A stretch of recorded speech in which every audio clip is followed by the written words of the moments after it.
ऐसे बाहर नहीं जाते, मैं तुम्हें बाल ठीक कर देती हूँ। मुझे को ढूंढने के लिए आखिरी हद तक जाएगी, मैं नहीं रोकूंगा उसे।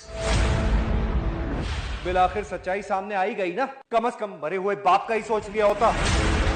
मेरी जिंदगी का सिर्फ एक मकसद रह गया कि मैं उस शख्स को तलाश करूं। तुम उसे ये सब करने से रोको। प्यारी लग रही थी। बाल ठीक कर रही हूँ। मेरे हम सफर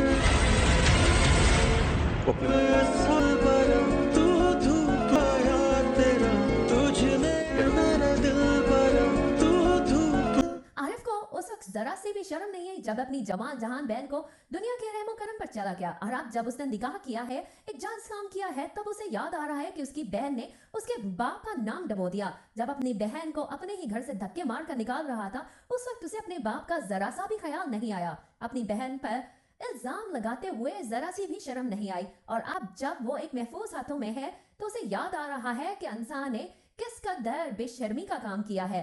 अंसा अपने भाई की ये चली कटी बातें सुनने के बाद फैसला करेगी कि वो अपने दामन पर लगा हुआ ये दाग तो ढोकर ही रहेगी, चाहे इसके लिए उसे कुछ भी करना पड़े।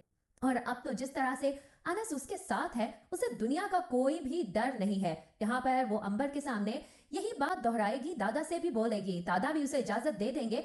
हालांकि घर में सभी ये बात जानते हैं कि ये सारी कारस्तानी शायान की है, मगर इस वक्त सारे ही खामोश हैं। मुरसलीन बार बार अनस की मिन्नतें कर रहा है कि वो अपनी बीवी को रोक ले, लेकिन अनस उसे रोकना नहीं चाहता। वो चाहता है कि वो अपने मुजरिम को खुद तलाश करे और शायान को अपने हाथों से सजा दे।